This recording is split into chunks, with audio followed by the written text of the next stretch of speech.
에베소 3장 1절로 13절의 말씀 한 절씩 교독하시고 마지막 절 합독하시겠습니다. 이러므로 그리스도 예수의 일로 너희의 이방인을 위하여 갇힌 자 된 나 바울이 말하거니와 너희를 위하여 내게 주신 하나님의 그 은혜의 경륜을 너희가 들었을 터이라. 곧 계시로 내게 비밀을 알게 하신 것은 내가 먼저 간단히 기록한 것 같으니 그것을 읽으면 내가 그리스도의 비밀을 깨달은 것을 너희가 알 수 있으리라. 이제 그의 거룩한 사도들과 선자들에게 성령으로 나타내신 것 같이 다른 세대에서는 사람의 아들들에게 알리지 아니하셨으니 이는 이방인들이 복음으로 말미암아 그리스도 예수 안에서 함께 상속자가 되고 함께 지체가 되고 함께 약속에 참여한 자가 됨이라. 이 복음을 위하여 그의 능력이 역사하시는 대로 내게 주신 하나님의 은혜의 선물을 따라 내가 일꾼이 되었노라. 모든 성도 중에 지극히 작은 자보다 더 작은 나에게 이 은혜를 주신 것은 측량할 수 없는 그리스도의 풍성함을 이방인에게 전하게 하시고 영원부터 만물을 창조하신 하나님 속에 감춰졌던 비밀의 경륜이 어떠한 것을 드러내게 하려 하심이라. 이는 이제 교회로 말미암아 하늘에 있는 통치자들과 권세들에게 하나님의 각종 지혜를 알게 하려 하심이니 곧 영원부터 우리 주 그리스도 예수 안에서 인정하신 뜻대로 하신 것이라. 우리가 그 안에서 그를 믿음으로 말미암아 담대함과 확신을 가지고 하나님께 나아감을 얻느니라. 함께 읽겠습니다. 그러므로 너에게 구하노니 너희를 위한 나의 여러 환난에 대하여 낙심하지 말라. 이는 너희의 영광이니라. 아멘. 오늘 사도 바울이 감옥에 갇혀 있는 가운데 감옥으로부터의 그 편지를 쓰고 있습니다. 특별히 1절 말씀에서 보듯이 그리스도 예수의 일로 너희 이방인을 위하여 갇힌 자 된 나 바울 이렇게 말씀하고 있죠. 지금 사도 바울이 감옥에 갇히게 된 그 경위가 무엇입니까? 사도 바울이 전도 여행을 마치고 예루살렘에서 복음을 전하던 중 이 복음 전파를 가로막던 당시 유대인들이 사도 바울을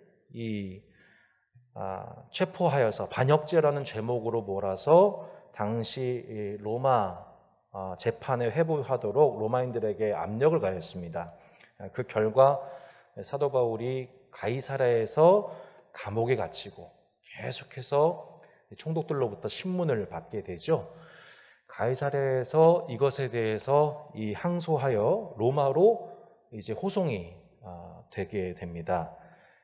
그리고 결국 이제 감옥에 갇히게 되는 과정을 거치게 되죠. 그러니까 이 모든 겉으로 보여주는 이 모든 사도 바울의 투옥되는 과정을 보면, 죄수가 되는 과정을 보면 그것은 결국에는 유대인들의 사도 바울에 대한 시기, 모함으로 말미암아 이루어진 것처럼 보입니다. 유대인들뿐만이 아니고 헬라파 유대인들뿐만 아니고 당시 많은 이방인들도 사도 바울을 대적한 일이 많았었지요. 그래서 겉으로 보기에는 이 모든 일들이 사도 바울이 그들에 의해서 투옥된 것 같아 보이는데, 놀랍게도 사도 바울은 오늘 나 바울, 너희 이방인을 위하여 갇힌 자 된 나 바울, 그 영어로 보면은 The Prisoner of Christ Jesus, 그러니까 로마의 죄수가 아니라 예수님의 죄인, 예수님 그리스도 예수의 죄수라는 표현을 스스로 명칭하면서 겉으로 보기에는 그가 이 정치범을 몰려서 정치 사범으로 말미암아 이 로마에 의해서 혹은 유대인들에 의해서 갇힌 자 되어 같아 보이지만, 나는 그들에 의해서 죄수가 된 자가 아니다. 나는 예수님의 종으로서 나는 지금 이 자리에 갇혀 있는 거다, 이렇게 해석을 합니다. 이게 참 놀라운 해석이죠. 그러니까 당시 아마도 에베소서에서 꽤 긴 기간 통해서 3년 가까이 복음을 전했던 사도 바울, 그 스승이 이러한 투옥되는 과정을 보면서 얼마나 많은 이들이 낙심하고 마음이 어려웠을까요? 근데 이제 사도 바울이 뭐라고 해석하고 있냐면, 뭐라고 격려하고 있냐면, 에베소 3장 13절에 그러므로 너에게 구하노니 너희를 위한 나의 여러 환난에 대하여 낙심하지 말라. 이는 너희의 영광이다. 사도 바울이 얼마나 많은 환난을 당했습니까?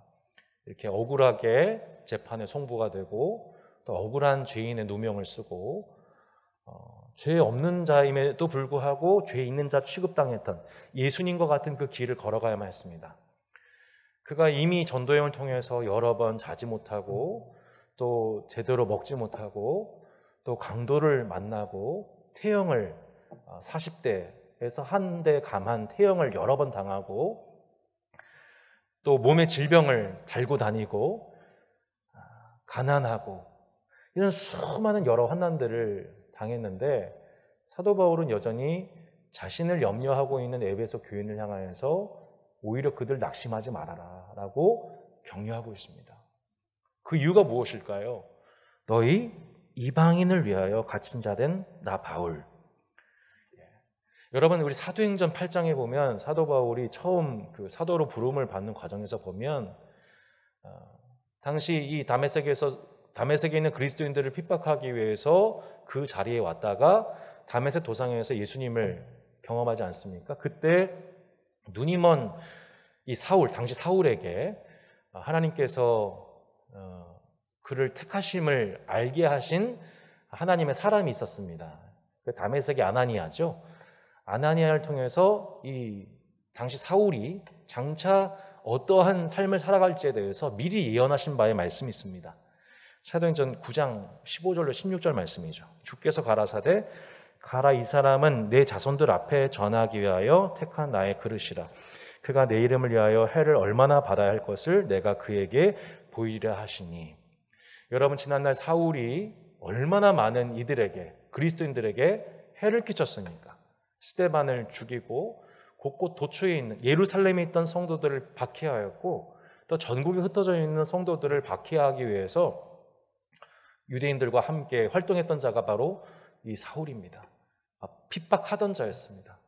그런데 이제 놀랍게도 이 사울이 사도로 부름받으면서 도리어 이제는 핍박받는 자, 복음을 위하여 특별히 이방인을 위한 사도로 부름받은 그 이후로부터 이 복음 전파를 하는 이 사도의 활동을 방해하는 여러 유대인들과 이방인들로부터 박해를 받는 그런 운명이 될 것에 대해서 하나님이 이미 아나니아를 통해서 바울에게 말씀하셨죠.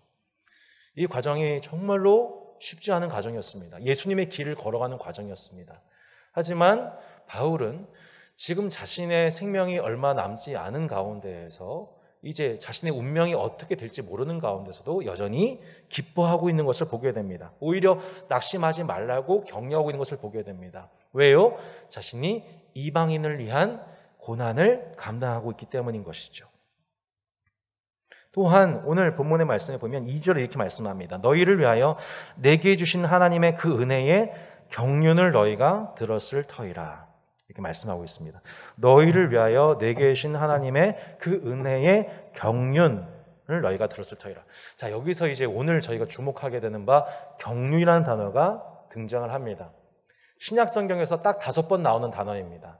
주로 에베소서에서 많이 나오는 3번 정도 나오는 단어죠. 근데 말씀에서 보듯 내게 주신 하나님의 그 은혜의 경륜, 이 경륜이라는 단어가 헬라어로 보면은 이 오이코노미아라는 단어입니다. 이 단어가 언제 쓰이느냐? 보통 가정을 관리할 때, 집을 경영할 때, 그러니까 집의 자산을 관리하는 사람, 뭐 이런 대충 이렇게 번역할 수 있는 게 뭐냐면 바로 오이코노미아라고 하는 경륜이라는 단어입니다.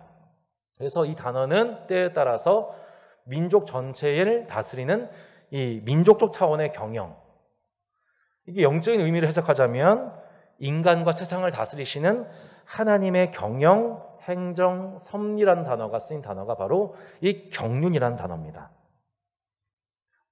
그래서 제가 오늘 좀 참고 자료를 좀 드렸는데 참고적으로 제 카톡방에 제가 좀 미리 올려놨습니다만 이 경륜이라는 단어가 무슨 뜻이냐? 자, 우리 잠깐만 우리 에베소서 먼저 볼까요? 우리 에베소서 말씀에 보면 이 경륜이라는 단어 곳곳에 등장합니다. 3장 9절 이렇게 나오죠.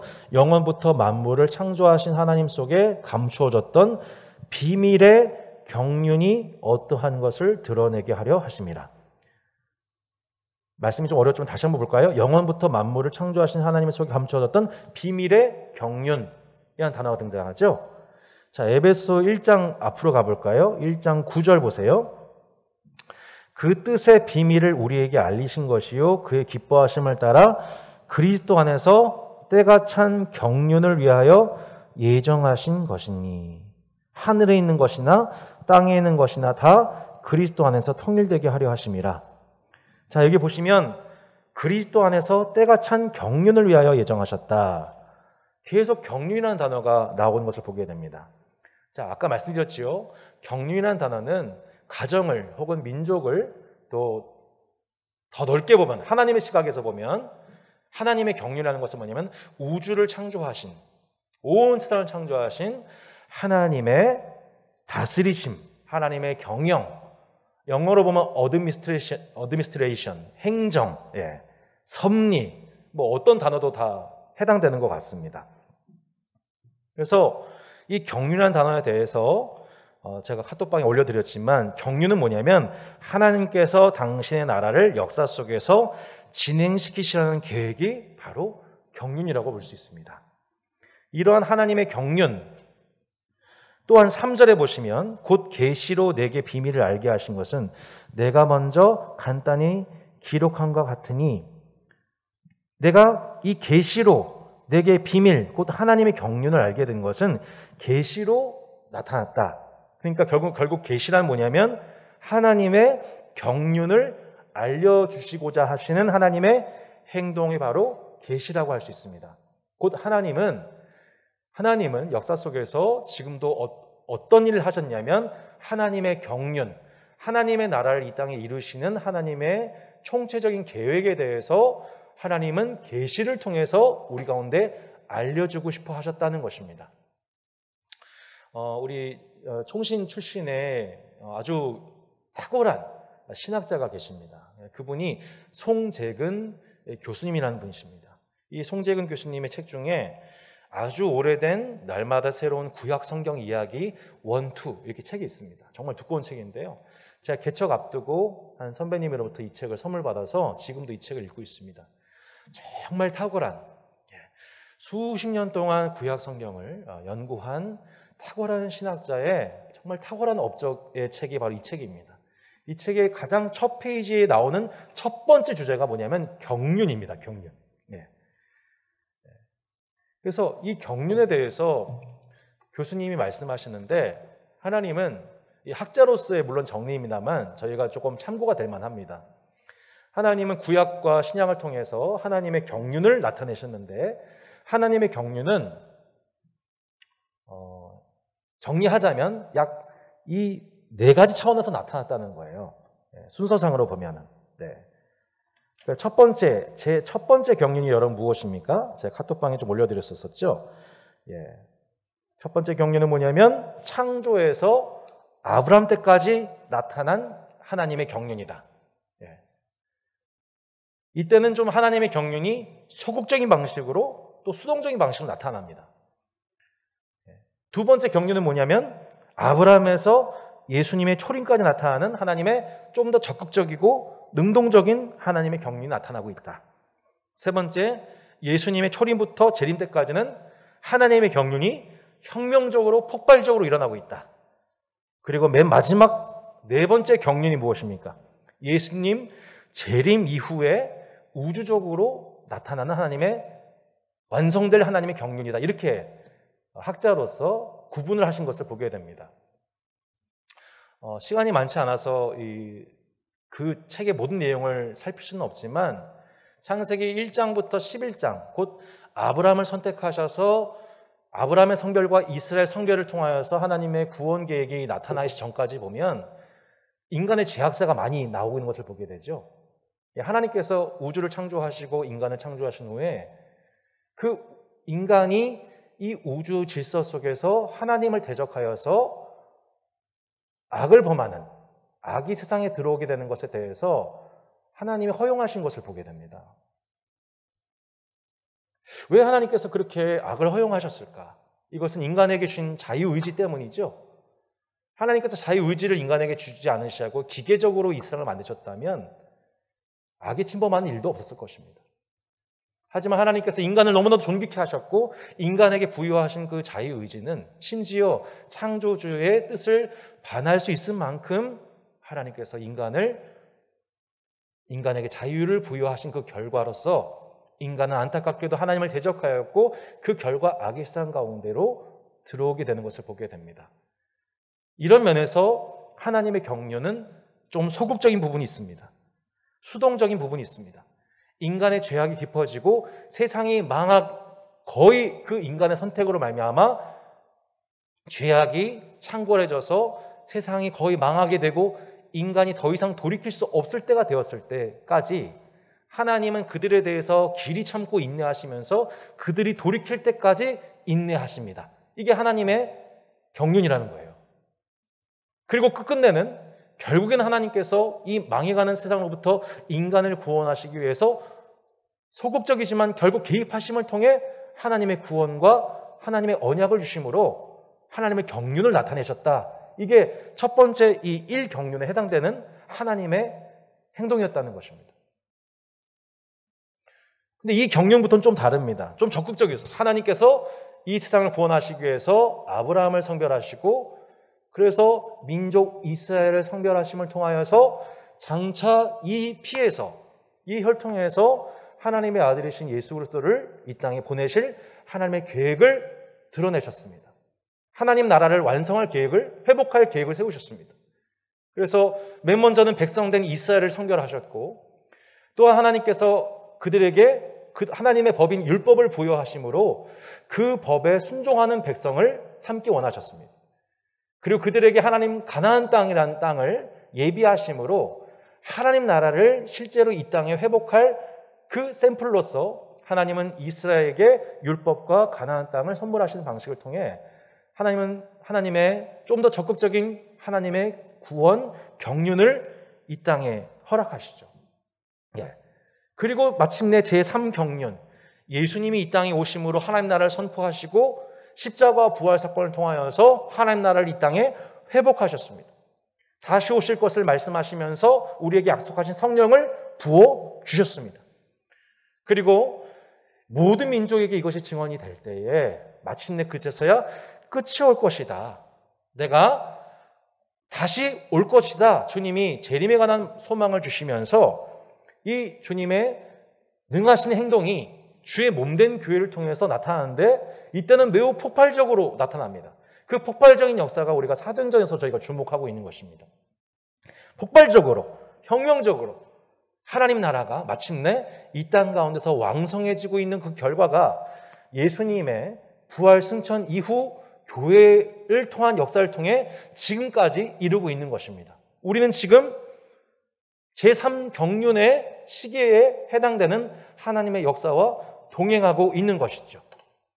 지금 코로나로 말미암아 지금 전 세계적인 알파에서 시작된 코로나가 어떤 이 전문가 이해하면 오메가까지 이어질 것 같다. 아마 감기와 공존하는 시대가 온 것 같다라고 하는 불행한 예견을 내놓습니다. 지금 전 세계적인 그런 끔찍한 기후 재난, 지구 온난화로 인한 끔찍한 이 기상재해가 전 세계적으로 나타나고 있습니다. 지금 저희도 지금 열돔에 갇혀서 다음 주 40도 육박하는 가운데서 폭염과 코로나를 견뎌야 되는 끔찍한 상황을 저희가 지금 살아가고 있습니다. 정말 이 세상에 정말 소망이 없구나. 우리가 정말 바랄 수 있는 것은 뭐냐면 이 제3경륜, 이때를 향한 하나님의 구원이 무엇일까? 이것을 우리가 소망하지 않을 수 없고 좀 더 궁극적으로는 저희가 제4경륜, 제3경륜과 제4경륜, 지금 여전히 복음의 현재 진행형 역사에 의해서 예수님이 오시기 전 교회를 통해서 만물을 회복하시는 하나님의 혁명적이고 또한 폭발적인 그 역사를 마지막의 때까지 우리는 소망하면서 붙잡아야 하는 줄로 믿습니다. 또한 제4경륜을 우리는 소망해야 할 줄로 믿습니다. 그 경륜이 뭐예요? 예수님의 재림 이후에 총체적으로 우주적으로 모든 만물이 회복된 날이 온다는 걸. 여러분, 이 정말 중요한 하나님의 경륜에 대해서 우리가 이것을 우리가 가슴 깊이 믿고 소망할 수 있기를 소망합니다. 이거를 신천지 따위한테 뺏겨서는 안 돼요. 신천지가 잘못된 불법을 행하는 자들에 의해서 거짓 복음을 선포하면서 이런 세상이 올 것이다 구라를 치고 있는데, 여러분, 우리가 이 세4경륜 최종적으로 우주적으로 총체적으로 하나님이 창세 전에 예정하셨던 하나님의 모든 하나님의 경륜이 마침내 완성되는 제사 경륜의 때가 오게 된다는 것을 저희가 오히려 더 큰 소망 가운데 품을 수 있는 은혜의 시간이 되었으면 좋겠습니다. 지금 사도 바울의 묵상이, 그죠? 여러분, 사도 바울의 신학의 정점이 어디서 완성됐습니까? 감옥에서 완성됩니다. 그렇구나. 이게 하나님의 은혜의 경륜이구나. 아까 우리가 에베소 1장 9절 10절 다시 한번 보실까요? 그 뜻의 비밀을 우리에게 알리신 것이요 그의 기뻐하심을 따라 그리스도 안에서 때가 찬 경륜을 위하여 예정하신 것이라. 하늘에 있는 것이나 땅에 있는 것이 다 그리스도 안에서 통일되게 하려 하십니다. 이 말씀 우리가 또 통일교한테 뺏기면 안 됩니다, 여러분. 하나님의 경륜이 뭐예요? 하나님의 경륜이 무엇입니까? 언젠가 이 세상이 그리스도 안에서 하늘에 있는 것이나 땅에 있는 것이 다 그리스도 안에서 통일되는 그날이 온다는 겁니다. 여러분, 이것이 믿겨지십니까?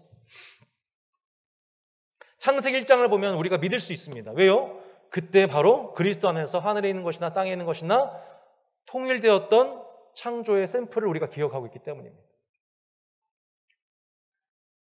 그러나 좀 더 궁극적인 의미로 그 처음 하나님이 천지를 창조하셨을 때의 그때보다 더 완벽한 상태로 하나님의 새로운 창조가 완성되는 날이 곧 오게 될 것이다.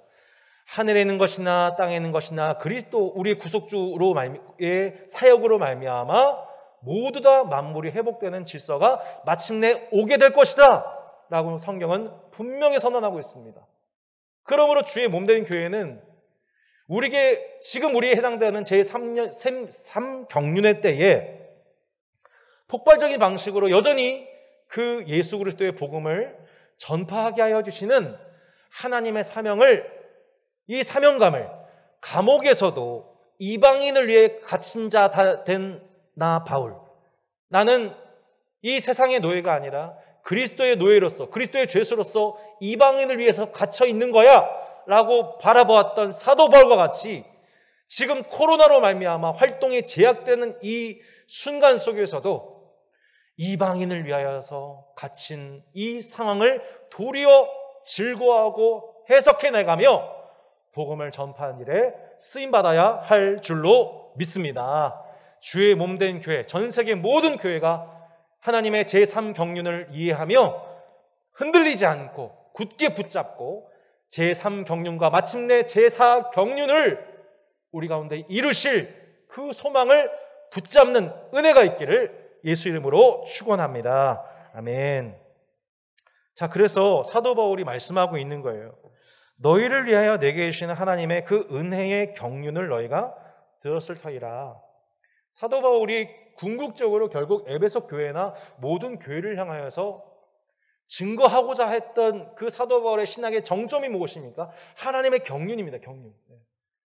이 송재근 교수님께서 이 하나님의 경륜을 뭐에 비유했냐면 히딩크 감독에 비유하셨습니다. 여러분, 히딩크 감독이 보면은 결국 2002년도 우리 월드컵 때 약자인 한국을 4강까지 올려놓지 않았습니까? 여기 보면은 감독이 어떤 때는 좀 소극적인 운영을 해요. 또 어떤 때는 매우 적극적인 운영을 하고, 선수들과 이미 한 판을 이기기 위한, 게임을 이기기 위한, 아니 심지어 우승을 바라보기까지 큰 계획 속에서 스케줄을 짜고 팀의 전략을 짜고 개인적인 전략을 짜고 소통을 코치 스텝 위에서 훈련을 스케줄을 짜고 이 모든 감독의 그 총체적인 계획 속에서 결국 저희가 우승은 못했지만 상강까지 올라가지 않았습니까?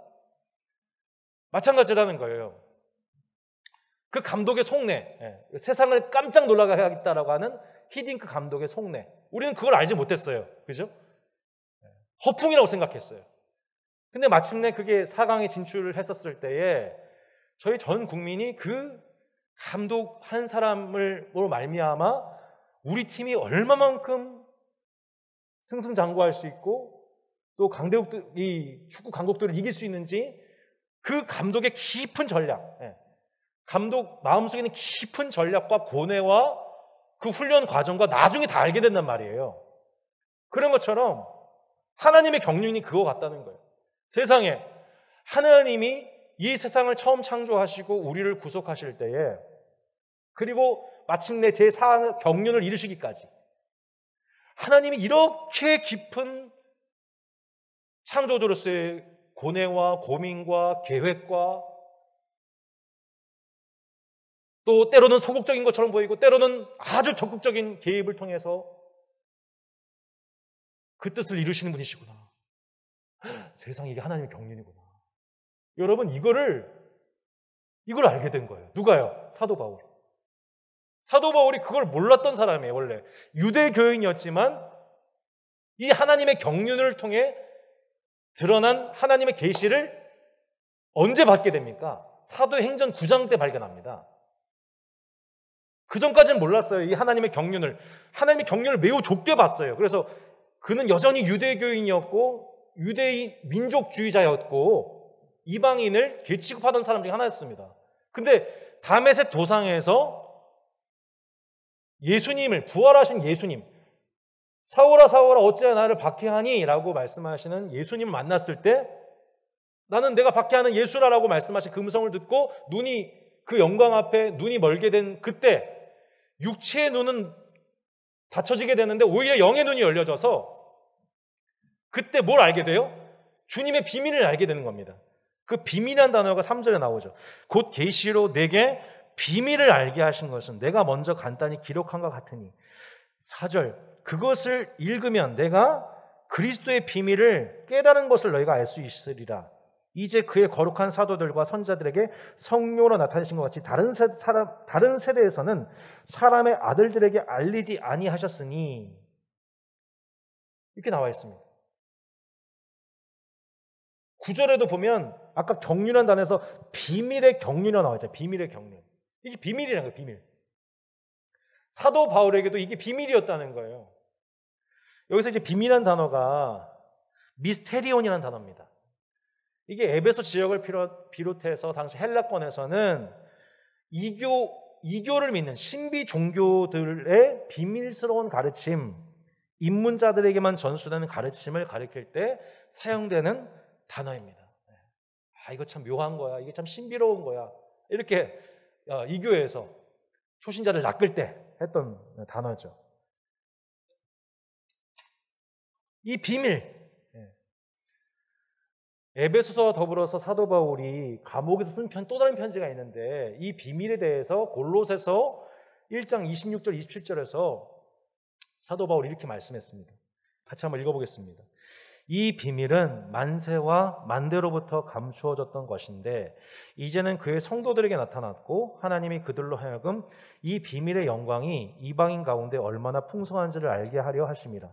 이 비밀은 너희 안에 계신 그리스도니 곧 영광의 소망이니라. 아멘. 자, 이 비밀은 만세와 만대로부터 감추어져 있던 겁니다. 근데 이제는 성도들에게 나타났습니다.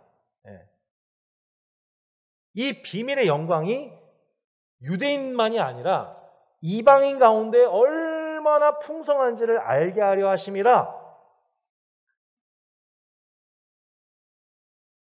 하나님의 경륜을 처음 그 하나님이 나타나신 민족과 인물인 아브라함과 이스라엘 민족에게만 나타나고자 하신 것이 아니라 처음 하나님께서 아브라함을 축복하셨을 때 너는 세상에 복이 될지라 하신 그 말씀이 궁극적으로 어떻게 성취가 되냐면 이 하나님의 비밀, 하나님의 경륜이 예수 그리스도를 통해서 모든 이방인들에게 드러나게 되는 것, 풍성하게 되는 것.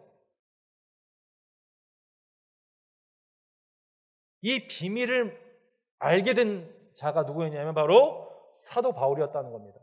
사도 바울이 이 비밀을 알게 되고 결국 이 비밀스러운 것들을 알려주기 위해서 누구에게요? 이방인들에게.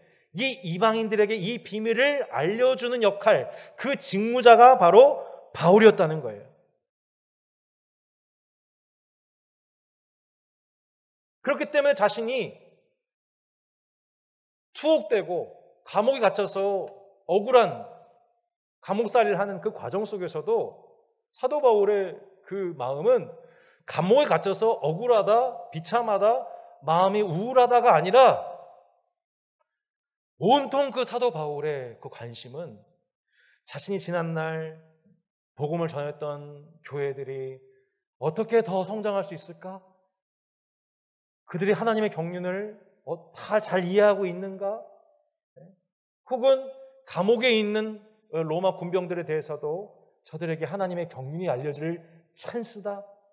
그 사도 바울의 총체적인 그 인격과 전 삶 속에는 그 하나님의 경륜에 대한 온 시대를 초월하고 시간을 초월하여서 역사하고 계시는 하나님의 위대하신 그 하나님의 경륜에 대한 경외심으로 그 생각과 마음이 아주 풍성해져 있었고, 그 하나님의 경륜을 깨닫도록 하시는 자리가 바로 감옥이었다는 것을 감사하면서 오늘 이 편지를 쓰고 있는 것입니다. 우리 예수님께서도 이 하나님의 경륜에 대해서 비밀로서 비유하셨습니다. 마태복음 10장 25절에 이렇게 말씀하고 있습니다. 그때에 예수께서 대답하시되 천지의 주제이신 아버지여, 이것을 지혜롭고 슬긴 자들에게는 숨기시고 어린아이들에게는 나타나심을 감사하나이다. 지혜롭고 슬긴 자들, 유대인들이라고 볼 수 있을 것 같아요. 유대 지도자들이라고 할 수 있을 것 같아요. 이들에게는 오히려 하나님의 경륜이 나타나지가 않습니다. 모든 이방인들에게 이 복음을 비밀이 드러나서 마침내 하나님의 경륜을 깨닫게 되고 그 경륜에 참여하여서 그 주의 백성이 되는, 시온 백성이 되는 이 하나님의 경륜을 이해하지 못했어요. 오히려 어린아이들, 순전하게 하나님 나라를 받아들인 자들, 이들에게는 나타나지는 거예요. 이 비밀이 풀리게 되는 거예요. 더 이상 비밀이 아닌 거예요. 비밀이 모든 사람들이 계속 비밀로만 남아있다, 세상 끝날까지 비밀로만 끈다, 이렇게 풀리지 않는다.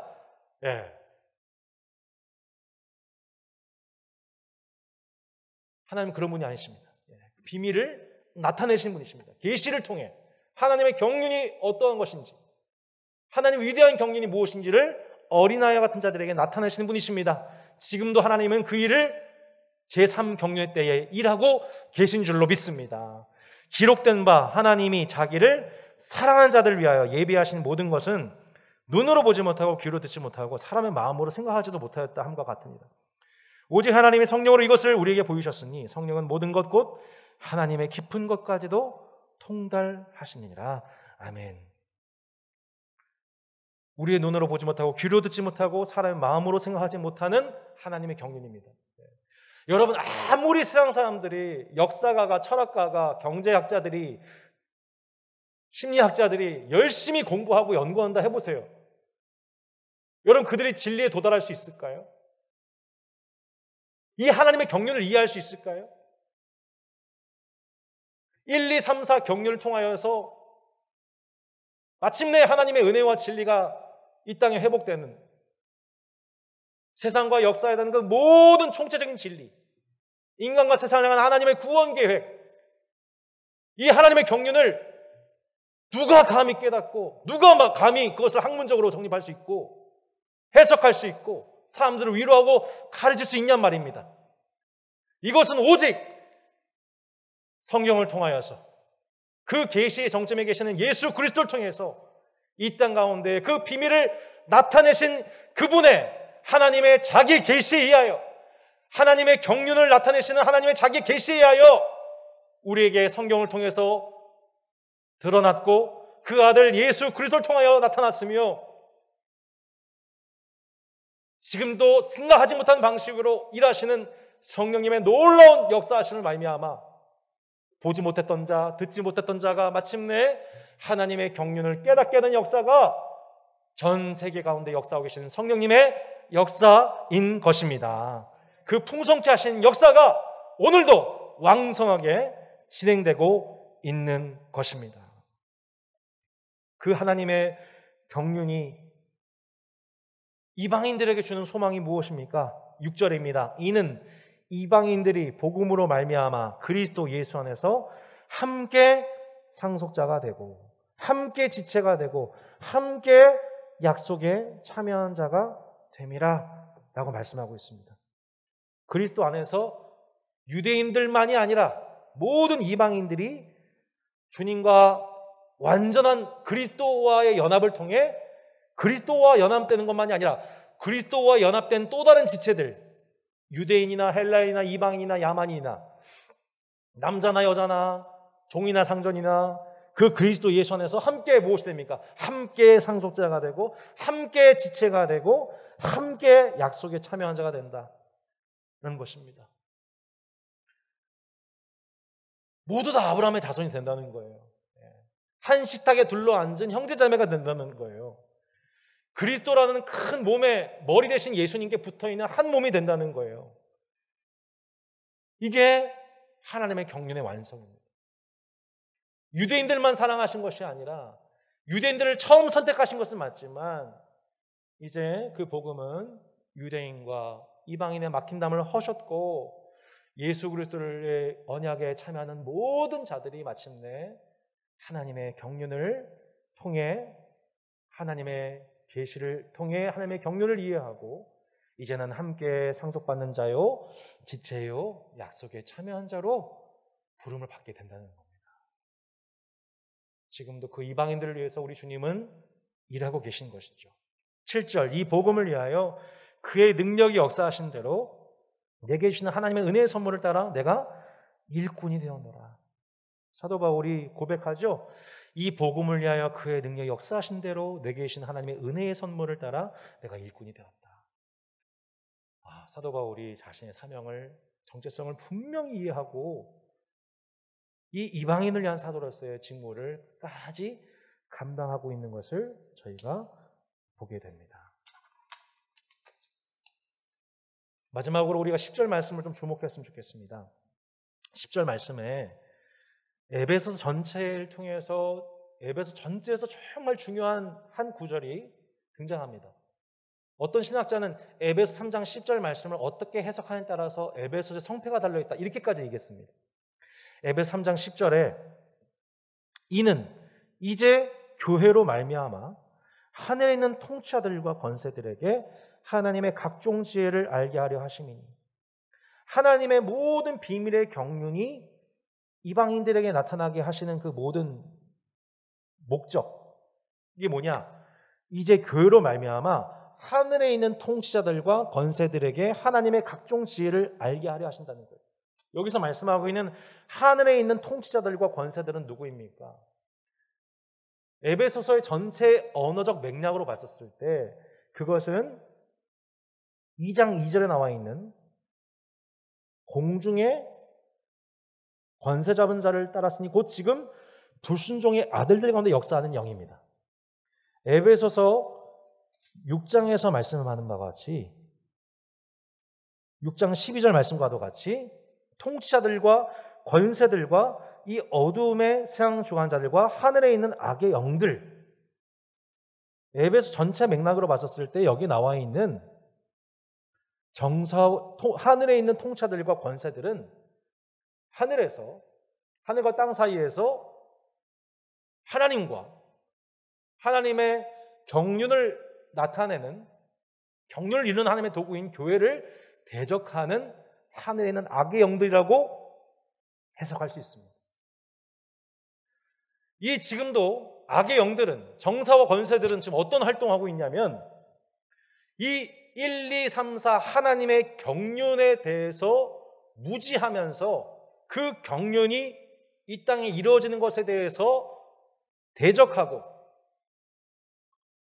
하나님의 비밀, 하나님의 계시가 이 땅 가운데 풀려지는 것을 두려워하면서 그것을 조롱하고 그것을 무지하게 만들고 그것을 비난하는 악의 영들의 활동들이 지금도 곳곳에서 일어나고 있다는 것입니다.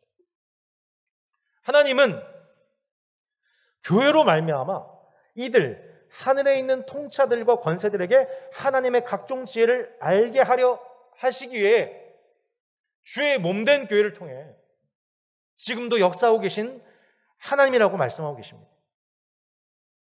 하나님의 각종 지혜, 인간을 처음 창조하시고 주의 몸 예수 그리스도를 통하여서 죄에 빠진 이 세상과 인간을 구원하시고 성령을 부어오셔서 모든 만인들이 하나님의 나라에 동참하게 하시고 그 나라가 완성되게 하시는 그 하나님의 숨겨져 있는 모든 각종 지혜들, 그 전에는 전혀 알 수 없었던 히딩크의 전략과 그 모든 개인적인 또 부분적인 팀적인 전체 전술 운영과 계획, 그 모든 거 다 알 수 없던 그 모든 것들이, 모든 지혜들이 나중에 다 알게 되면서 감탄하게 되는 것처럼 하나님의 그 숨겨졌던 모든 지혜들이, 총체적인 모든 지혜들이 주의 몸된 교회로 말미암아 나타나 마침내 하늘에 있는 악의 영들이 그것을 부끄럽게 되는, 그 앞에 부끄럽게 되는, 하나님께 대적하고 인간에 대해서 참소하고 했던 모든 활동들이, 모든 악의 활동들이 마침내 심판당하게 되는 역사가 여러분 이 땅 가운데 마침내 하나님의 경륜이 완성되게 된 날로서 우리 앞에 도래하게 될 것입니다. 할렐루야. 이런 하나님의 경륜을 우리가 말씀을 통해서 이해하고 사도 바울과 같이 그 경륜을, 하나님의 경륜에 사로잡혀서